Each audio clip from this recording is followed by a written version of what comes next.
and welcome back to the Citizen channel. We're all staying safe and well. A bit more formal today, guys. No City shirt on. We're going to have a look at this Benjamin Mendy trial. I'm going to do this. If you like it, let me know. I'll keep doing it. It's going to go on for a long time, so it takes a little bit of time. My thanks to the Manchester Evening News. Yeah, they've got a little timeline on the website, so I've used that as the basis of most of what I've done today, guys. My thanks to them. Let me know what you think. It's just something I think very important to City fans, and it's such a serious thing that needs to be looked at, isn't it? So we're going to have a look at day one of this case today. Of course, Benjamin Mendy, along with another guy, has been charged with 8 counts of rape, 1 count of sexual assault and 1 of attempted rape, and the allegations relate, of course, to 7 women. Charges against the former French international, Presprit Cheshire, span between October 2018 and August of last year. Mr. Mendy's co-defendant, who we'll hear a lot about as well, Louis Sahar Machori, who's 41, is also standing trial, accused of 8 counts of rape and 4 counts of sexual assault relating to 8 alleged victims. Both men are denying all charges against them. A panel of 14 jurors was sworn in at Chester Crown Court last Wednesday, August the 7th. The trial, which is expected to last for around 15 weeks, began in front of Judge Stephen Everett, the recorder of Chester, on Monday, the 15th of August. Yeah, so we're going to have a look at the timeline on this from the Manchester Evening News and say my thanks again to them. We'll sort of have a quick scan through this. Obviously, the timeline is timed, so I can give you some relevant times. 10:49 was a short delay to the case opening. If you've done jury work, I've been on a couple of juries, done jury service a couple of times. I've been a witness and various things. I mean, I've not been in the dock, guy. I've not been in the dock as the accused, guys. Don't get me wrong, please. So. There's nothing unusual in that. So we'll have a chat. We'll talk about what happens to this. There was a slight delay to opening it, but that's par for the course. Please, just before we do start, please, if you are new to the channel, it's a bit not usually this formal, but please give us that subscribe button a push, and please push your notifications and thumbs up, guys. So say it's going to be 15 weeks this, so let me know if you think it's worthwhile, and I'll carry on doing it for you guys. I know a lot of people don't have the time to plough through websites and get information, etc. Right, case is now being opened. 11:02 we get started. This is Monday the 15th of August. Prosecutor Timothy Cray begins his opening. So he's opening for the prosecution, of course. He tells the jury the case has little to do with football. It's another chapter in a very old story. Men who rape and sexually assault women because they think they are powerful, because they think they can get away with it. He alleges to the defendants the women were disposable. He says the prosecution case is that Mr. Machori works as a helper for Mr. Mendy. The allegations show that one of Mr. Sahar's jobs for Mr. Mendy was to find young women and to create the situation where these young women could be raped and sexually assaulted. 11:15, the prosecutor says the 2 defendants showed callous indifference towards the alleged victims. Mr. Cray added, in their minds, and this could not be clearer, the stream of women they brought to their homes existed purely to be pursued for sex. He tells the jury the alleged offences relate to 13 women. He says the defendants' pursuit of the women turned them into predators who were prepared to commit very serious sexual offences. On to 11:26, Mr. Cray tells the jury the central part of the case relates to the allegations at Mr. Mendy's home in Cheshire. He alleges that the women's isolated location was part and parcel of how the defendants were able to gain control over their victims. Once there, he alleges the women were vulnerable, and this was heightened due to the defendants confiscating mobile phones. Alleged victims being taken to rooms they believe were locked, some of the women being drunk, and the differences in ages and wealth between the women and the defendants. 11:31, Mr. Cray says that both Mr. Mendy and Mr. Machori argue that women consented to sex. Their cases, put simply, are the women concerned wanted to have sex with them. That's what happened, he tells jurors.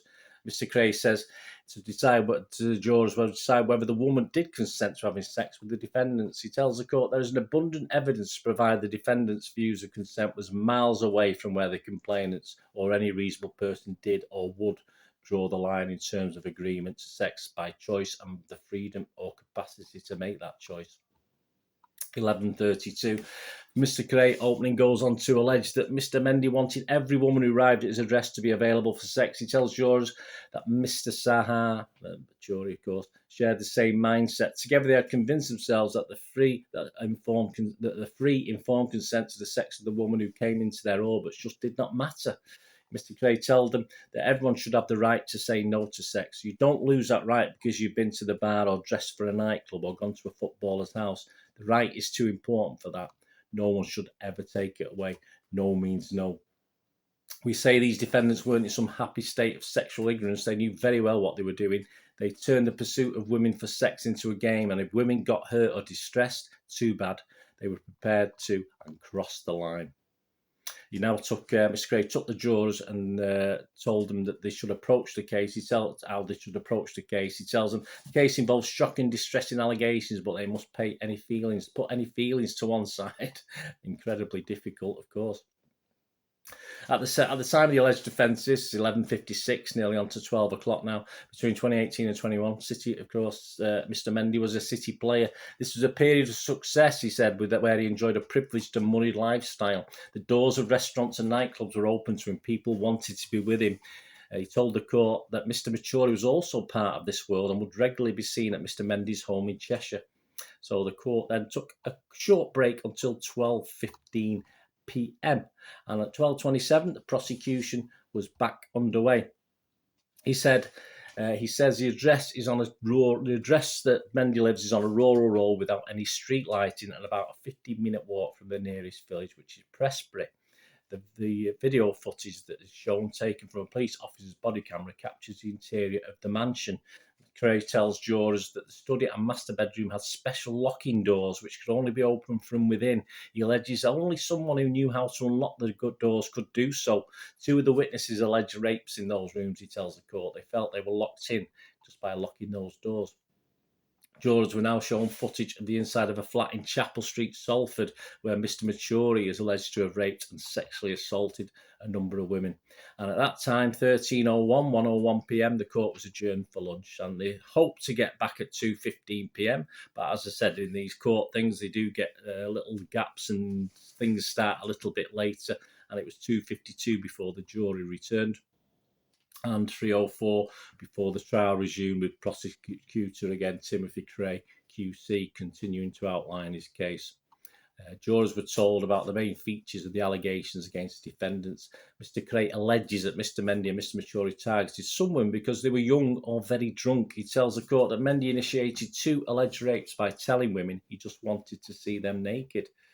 The jury then heard details of the individual allegations against the 2 defendants. The first, an allegation of rape against Mr. Maturi from 2012, so it goes back a little bit further than Mr. Mendy's shenanigans or what he is allegedly accused of. Mr. Cray alleges that Mr. Maturi raped a woman at the address where he was living at the time. He tells jurors that Mr. Maturi exposed himself to the alleged victim before raping him. On to 3:17, the jury was told about another allegation of sexual assault against Mr. Maturi. Court hears that the offence took place at an address in Sheffield in 2016. Mr. Cray says that Mr. Maturi forced himself on top of the woman despite her telling him to get off on more than one occasion. Prosecutors allege that Mr. Maturi then told the woman to relax and enjoy it and proceeded to sexually assault her. The court told about the alleged attempted rape of a woman by Benjamin Mendy in 2018. Mr. Cray alleges a woman was taking a shower at Mr. Mendy's address when he entered the bathroom and started forcing himself up. Started touching himself in front of her. Prosecutors say the woman told Mr. Mendy to leave before he attempted to rape her. As he did so, the court is told he asked the woman whether she was scared, telling her there was no need to be. On to 3:31. Mr. Cray is now providing a detailed 3 counts of rape against Mr. Mendy, which were alleged to have happened in October 2020. He says the victim and her friend attended Mr. Mendy's home after being invited to a bar by Mr. Maturi.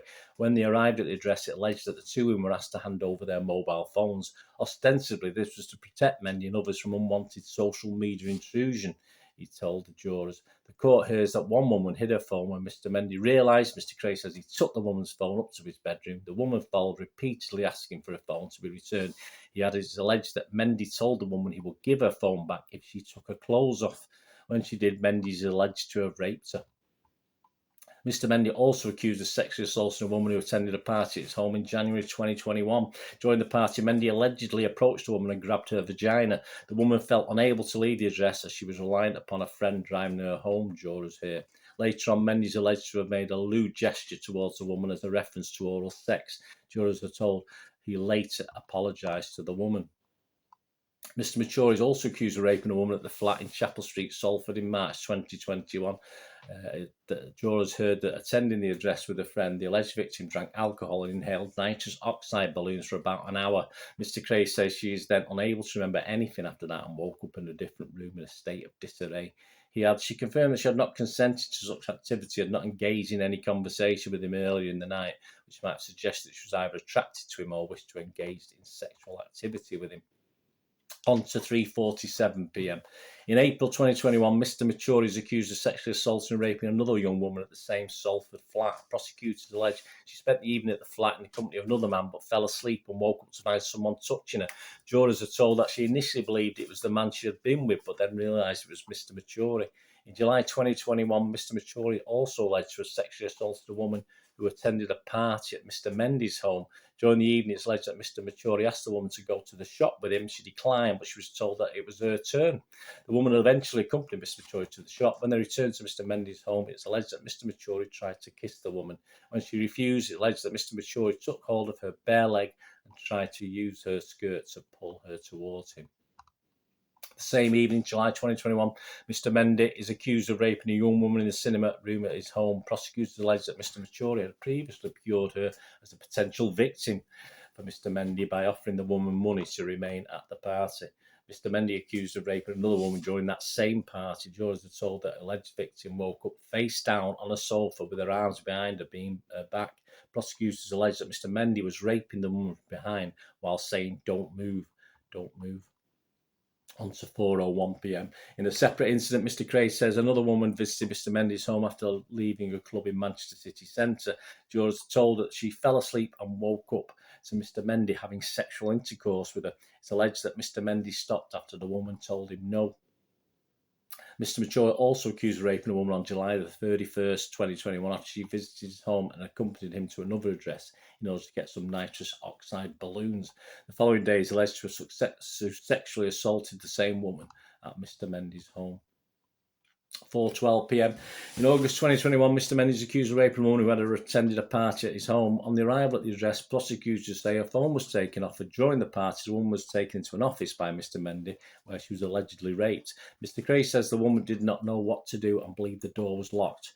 Mr. Mature is accused of then raping the same woman in the cinema room at Mr. Mendy's home. It's alleged that Mr. Mature then arranged an Uber and the woman shared the taxi with him, thinking she was able to go home. Instead of taking her home, juries heard that Mr. Mature arranged for a taxi to go to his flat. Mr. Mature is accused of then raping the woman again in his flat. Mr. Mature is also accused of raping a woman on July the 31st, 2021, after she visited home and accompanied him to another address in order to get some nitrous oxide balloons. Seems to be the rage, these balloons. The following day, he's alleged to have sexually assaulted the same woman at Mr. Mendy's home. 4:17 p.m. In August 2021, Mr. Mendy is accused of raping a woman attending a party at his home. On arrival at the address, prosecutors says her phone was taken off her. During the party, the woman was taken to an office where she was allegedly raped. The woman said, I think he's going through the same thing. The timeline's going through the same thing again here, guys, isn't it? Mr. Pumori is then accused, yeah. So I don't know why the Manchester Evening News has gone through the same thing just at the end. So I might have repeated a couple of things there, guys, but I was just reading from the timeline. It looks like the MEN had repeated certain things. So there you go, 4:36. The jury was sent home for the day. Yeah, Timothy Cray, QC, has finished. That's his finish of his opening speech. That's it. And the jury's being sent home. Of course, we'll hear the defence, won't we, for this? And I assume there'll be defence for two separate defence for Mr. Maturi and Mr. Mendy. I think where it's relevant, where they're both linked together, it's interesting to hear the Mr. Maturi stuff as well. Obviously, if it's anything more specific, I'll probably ignore that if I'm going to go ahead and carry on doing this. Let me know what you think, guys. If it's worth me doing this on a daily thing. And the trial will resume this morning as I'm recording this on Tuesday morning at 10:30 a.m. So tune back in on Wednesday for the latest on the Benjamin Mendy trial. Thanks for watching, guys. Anyway, please, until we meet again, stay safe, Blues. Bye for now.